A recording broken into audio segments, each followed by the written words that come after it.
Ya, kita lanjutkan pemirsa. Saat ini kita telah terhubung bersama dengan Abdul Fikar Hajar, pakar hukum pidana. Kita sapa terlebih dahulu. Assalamualaikum, selamat malam.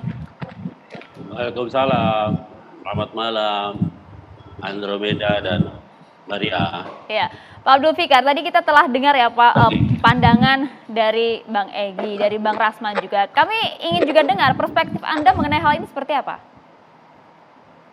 Gini, yang pertama, ya, karena kita bicara soal pakaian terdakwa, maka harus kita lihat hukum apa yang mengatur. Pasti itu yang mengatur adalah hukum acara pidana.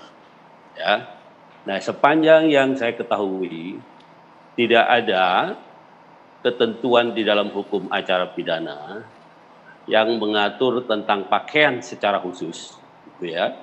Yang mengatur tentang pakaian secara khusus, apalagi pakaian keagamaan atau tidak keagamaan, pakaian adat atau pakaian bukan adat dan sebagainya. Tidak ada aturan di dalam hukum acara yang mengatur itu. Nah, karena itu ya, ketika ada pihak yang mengatur mengenai pakaian terdakwa di persidangan, maka harus kita lihat konteks kewenangannya gitu. Nah, karena itu saya berpendapat jaksa itu sebenarnya tidak punya kewenangan dia mengatur-ngatur pakaian terdakwa, ya. Karena ketika tampil di sidang, yang mengatur seorang terdakwa itu sopan atau tidak sopan berpakaian sopan atau tidak sopan, itu adalah majelis hakim. Gitu. Nah, karena itu, kalau ukuran sopan atau tidak sopan di pengadilan, yang mengatur adalah hakim. Gitu. Kalau dia tidak sopan, hakim akan bilang, suruh keluar itu, suruh ganti dulu pakaiannya.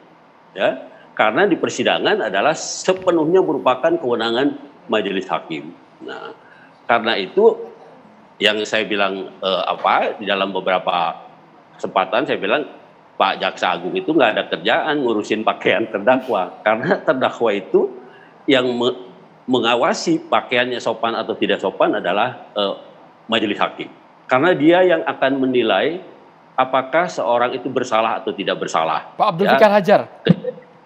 Ya. Kalau yang digunakan adalah aturan Mahkamah Agung nomor 5 tahun 2020 tentang protokol persidangan, bahkan pasal 4 angka 14 itu disebutkan bahwa pakaian terdakwa harus sopan di ruangan persidangan.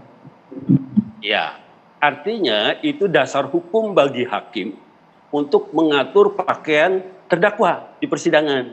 Itu dasar hukumnya. Artinya memang hakim punya kewenangan sepenuhnya. Artinya lagi bukan jaksa yang mengatur, gitu loh maksud saya. Ya. Nah, itu yang harus dicatat itu, gitu, yang harus diingat oleh semua pihak, gitu. Karena pakaian itu sama sekali tidak menjadi faktor untuk memberatkan atau meringankan. Ya, pakaian itu sama sekali tidak menjadi faktor. Yang menjadi faktor dihukum atau tidak dihukum, bersalah atau tidak bersalah, dilepaskan atau dibebaskan, itu adalah alat bukti. Apa itu alat bukti? Keterangan saksi, keterangan ahli, alat bukti surat, keterangan tersangka, dan sebagainya. Tapi bagaimana jika kemudian dikhawatirkan bisa mempengaruhi pendapat hakim?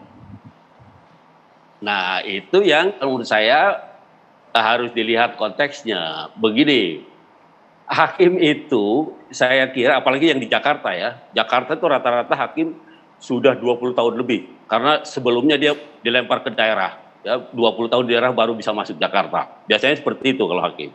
Nah, karena itu dia sudah ngerti. Ya. Nah, hakimlah yang mengukur kesopanan itu. Gitu. Ya. Hakimlah yang punya kewenangan penuh. Gitu. Apakah terdakwa itu berpakaian sopan atau tidak sopan. Gitu. Nah, itu yang harus menjadi catatan itu. Nah, karena itu hakim tidak boleh terpengaruh. Dan pasti dia ngerti, hakim di Jakarta itu rasional semua.